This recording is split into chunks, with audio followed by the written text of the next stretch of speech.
who can make the college football playoff with 2 losses? And we'll do this alphabetically, which means we'll start with the ACC and end with the SEC, and we'll only talk about the Power 4, because no Group of 5 team, unless they win their conference, is making it in with 2 losses. And even those who do, there is a chance that, well, they won't, because there are going to be 5 Group of 5 conference champions.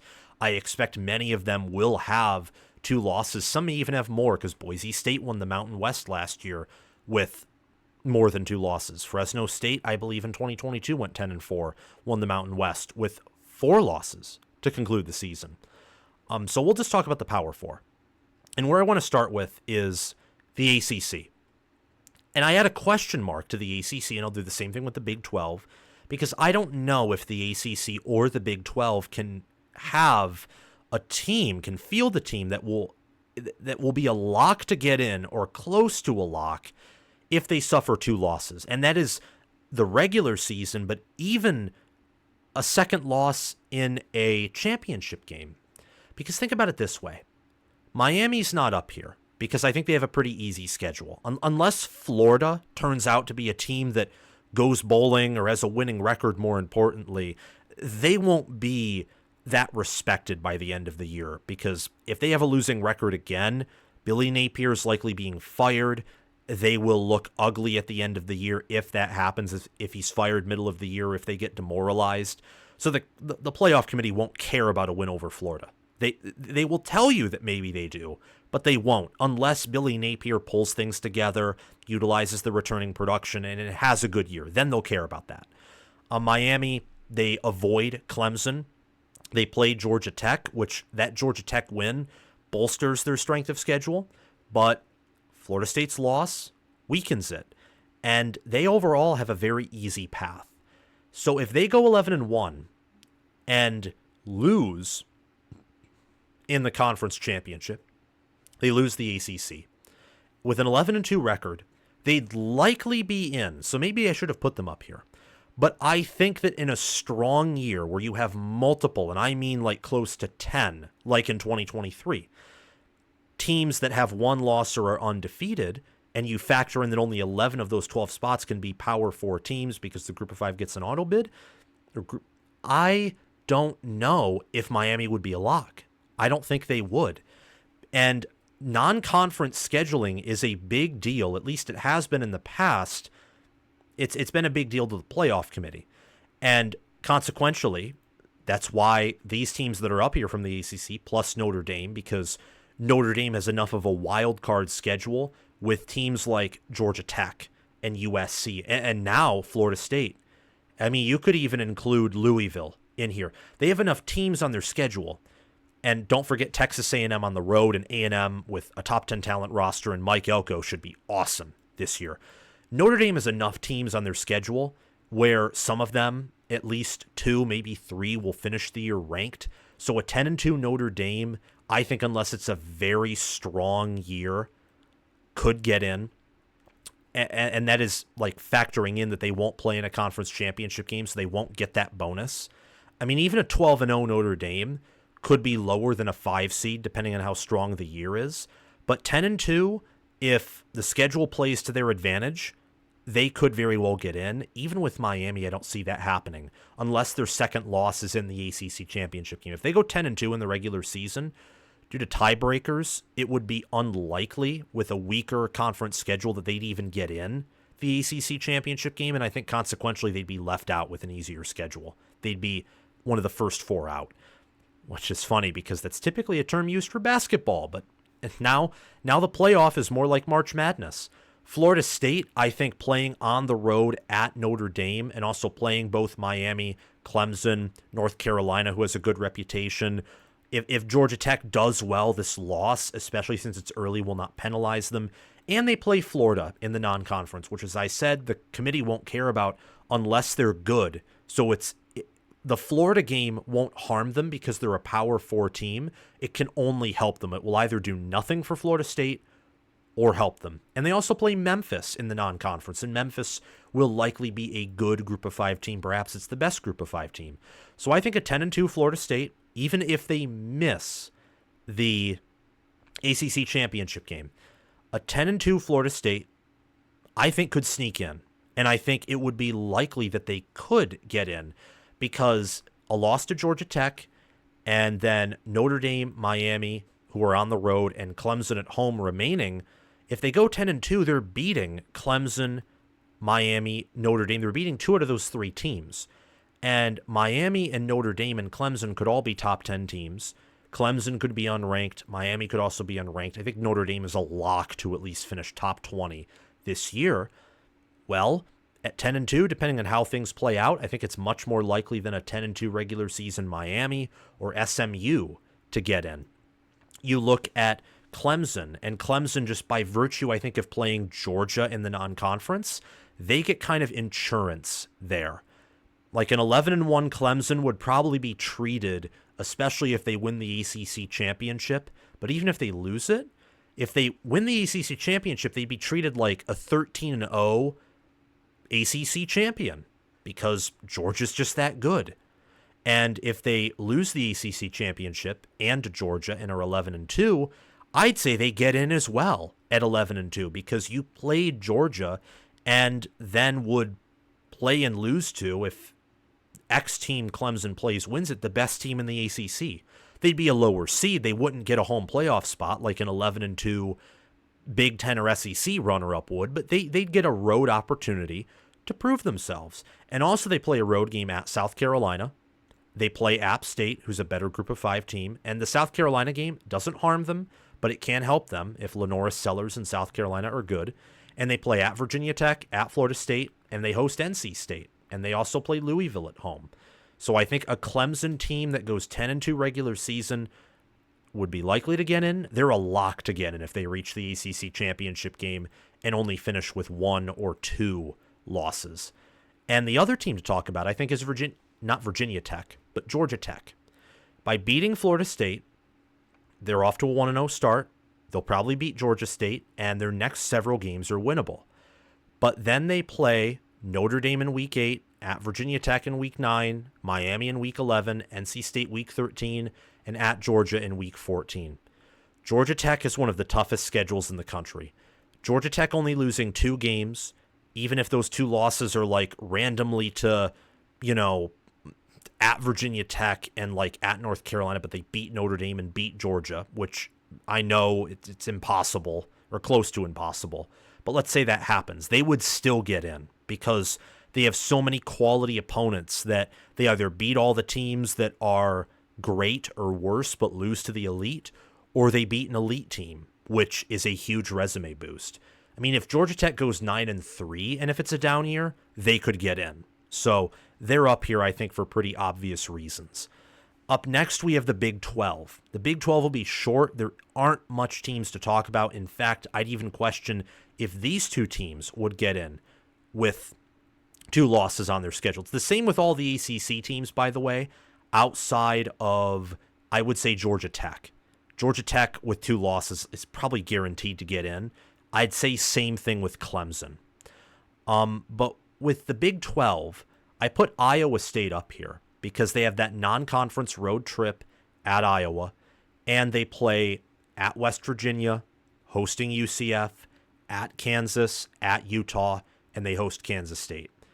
Utah, Kansas State, Kansas, and Iowa are all ranked opponents, and West Virginia, UCF, and I would say that's probably it, but those 2 teams could be ranked. So there's enough teams that even if, tons of upsets happen to the opponents on their schedule who look good, they'll have enough ranked wins or opportunities to earn ranked wins to where Iowa State at 10-2 in the regular season, they could get in.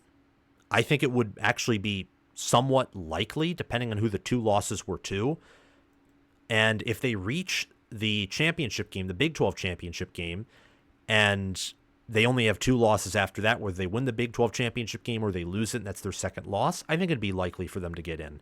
But more importantly, for Utah, with their reputation, they're starting off ranked high and being the Big 12 favorites, and the fact that they play Oklahoma State, Arizona, they play Iowa State at UCF, and really it's Kyle Whittingham, it's their reputation. A 10-2 Utah in a down year would get in.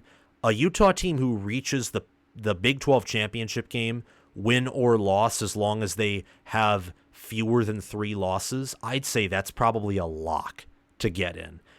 For example, my current projections, and these haven't changed because a Big 12 team didn't play yesterday, my current projections are Utah and Kansas both enter the Big 12 title game with an 11-1 record, and Utah beats Kansas, and Kansas is one of the first 4 teams out of the playoff with 11-2 because their schedule is very easy, and it's Kansas.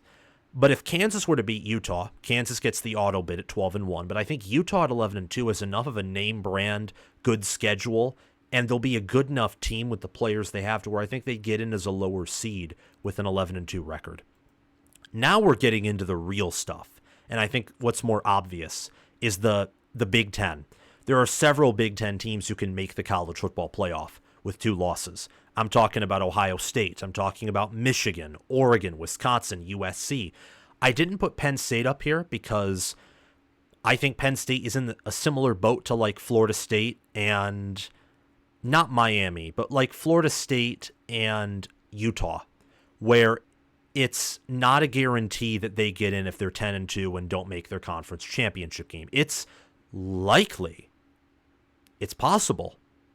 History says it would be a guarantee, but since Penn State no longer plays Ohio State and Michigan every year, they play Ohio State this season but not Michigan, they have fewer opportunities to earn really quality losses because that's what's kept Penn State in what would be a hypothetical 12-team playoff race if it was instituted in 2014 would be quality losses because Penn State rarely earns quality wins, but what they do have is competitive games against top 10 teams. Well, there are likely going to be, unless USC is elite this year or near elite, or if Wisconsin's near elite or great, there will be one less opportunity for a quality loss. So that 10-2 will look uglier than it did last season. So that's why I don't have them up here, but it would still be possible. Ohio State, Michigan, Oregon, Wisconsin, and USC play 2 or more high quality, as in like top 10 opponents. They do. And Ohio State, in my mind, plays 3 teams that I have in my top 6. Michigan plays 3 teams I have in my top 8. Oregon plays 2 that I have in my top 4. And a game at Wisconsin where I think Wisconsin's a top 20 team. Wisconsin plays Alabama, Penn State, and Oregon, 3 teams in my top 6. And USC, they play Notre Dame, they play Penn State, they play Michigan. Those are 3 teams currently in my top 10. I updated my top 10, by the way. And that will showcase tomorrow, August 26th, also at 8 p.m. Eastern Standard Time, when I'll be going live again. I'll have updated college football playoff predictions, my top 25, and even my final conference predictions, of course, adjusting for Florida State's loss to Georgia Tech, among other things. And USC also plays Wisconsin, they play Rutgers, they play Nebraska, and LSU, all teams that I have ranked in my top 25. More than half of their schedule's made up, in my mind, of top 25 opponents. So USC at 10-2 absolutely gets in. At 9-3, USC's in the same boat with, I would say, Ohio State, even ahead of Michigan, to where USC or Ohio State at 9-3 with the schedules that I think they have, in a weak year, they'd get in. Same thing probably with Michigan. With Oregon and Wisconsin, I don't think they have enough. Wisconsin maybe with Alabama, Penn State, and Oregon, but I don't think they have the brand name that Michigan and Ohio State do, and they don't have the mass amount of ranked opponents on their schedule as a collective that USC does. I mean, USC plays 2 non-conference games that could feature top 10 opponents by the end of the season in LSU and in Notre Dame. It's crazy. So I think the Big Ten can field multiple teams that have 2 losses and will likely, if not are guaranteed, to reach the college football playoff. I think especially Ohio State fits this bill. In fact, I think a 10-2 Ohio State team, even in a strong year, and I think this would be the same with a 10-2 USC, because of their schedule or their dominance or whatever you want to call it, but let's just say their schedule because the dominance isn't guaranteed. A 10-2 USC and a 10-2 Ohio State probably get home playoff games as the 7th or 8th seed with a 10-2 record. That's how tough their schedules are. I think it would be the same thing with, let's say, Georgia or Alabama. There'd be a likelihood, not a guarantee, but a likelihood that along with Ohio State and USC, if they were to go 10-2, that Georgia and Alabama, if one of them were to go 10-2 in a strong year, could have a home playoff game. I also think that Texas A&M, Texas, LSU, and Oklahoma, if these teams have 2 losses, they will likely be in the college football playoff. It's so much easier to reach the playoff now with another 8 slots, 7 guaranteed slots for the Power 5, likely guarantee. Of course, theoretically, if there's like 2 strong group of 5 teams, you could get 2 in, but that's very theoretical. It's unlikely.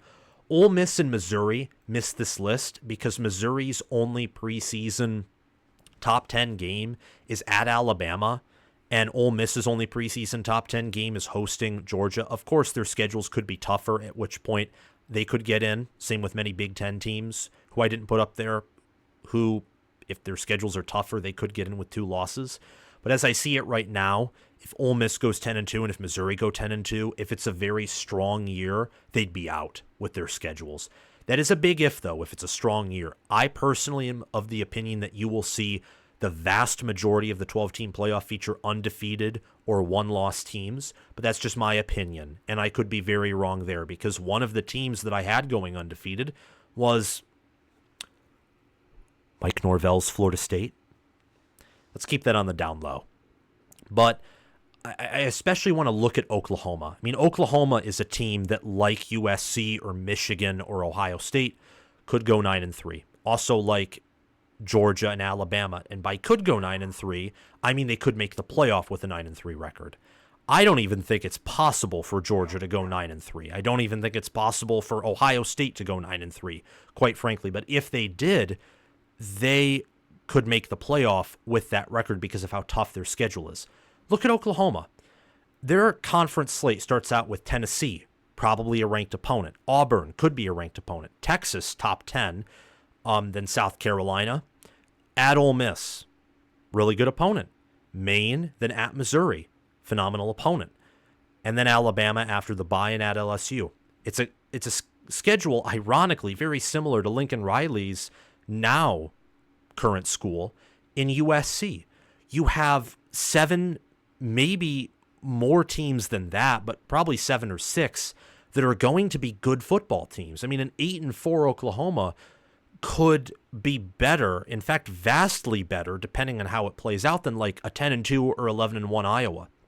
An 8-4 Oklahoma could be better than a 10-2 Penn State, for example, and could be better than a 10-2 Ole Miss or a 10-2 Missouri. It's a very tough schedule. What these new schedules do, particularly I think in the SEC, where there's just so much depth, is they create essentially a lottery. And like Ole Miss and Missouri, from a preseason angle, won the lottery. And I could argue to Tennessee to a certain degree. And I mean, in my mind, Tennessee's only insane games they have to play are at Georgia, hosting Alabama. Depending on how Oklahoma does this year, they could be very beatable. And then in the Big Ten, you have Rutgers, for example, and Iowa, and I think even Nebraska to a certain degree, who won the scheduling lottery and will be looked upon in hindsight as doing so, depending on how they play their cards. In the SEC and the Big Ten, much lesser degree the ACC and the Big 12, in the best 2 schools by a mile, or best 2 conferences by a mile, in college football, you have a scheduling lottery where the majority of the schools get very tough schedules, but a few of them, and in this case, in this year, I think many of the good teams, the great teams, even some of the near elite teams, not the elite teams, but many of the teams just below that have very easy schedules. And that's why I think this will be a strong year in terms of end of season record. I think overall this will in fact be a weak year of college football, because I think there's some lacking in terms of quarterback play outside of the SEC and many other things as well. But scheduling-wise, end of regular season wins and losses-wise, this will probably be a strong year in my mind, because I think teams like Missouri and Ole Miss and Penn State and Rutgers and Iowa And I mean, Tennessee could take advantage of their schedule, etc. These are all good, great, some of them near elite teams with perhaps elite potential who I think have won the scheduling lottery. So Georgia, Alabama, A&M, Texas, LSU, and Oklahoma are SEC teams who I think would be a lock or close to a lock to make the college football playoff with 2 losses. Thank you for watching this cut of Touchdown Talk. Remember to like the video, subscribe to the channel, click the notification bell, comment your thoughts down below, and share this video around to other college football fans. I want to give a special shout out to my Patreon members for sponsoring this channel and video. Thanks to Crash2488 and Braska Rascal for being Heisman members. Thanks to Chris Lane, Connor Little OH, Ismar, and Tyler Nye for being All-American members. And thanks to John Lynn, Roaming Gnome, Matthew Sale, Austin Christmas, and Janisha Cockrell for being all conference members. If you want direct message access to me, and also after 6 months of membership, free signed College Football with Sam merchandise delivered to your door, merchandise of your choosing, I may add, sign up as a Heisman member for $25 a month and stick around for 6 months. All-American membership is $10. All conference membership is $5. If you want merchandise regardless, check out my merchandise store via the link in the description or down below in the pinned comment. It's high quality stuff. I wear it for all of my streams, and that's because it's comfortable, high quality, athletic, stretchy. It's really good clothing, and I encourage you to check out my merchandise store along with my Patreon page, which are in the links in the description and in the pinned comment. Have a great day, guys, and I will see you in the next one. Bye-bye.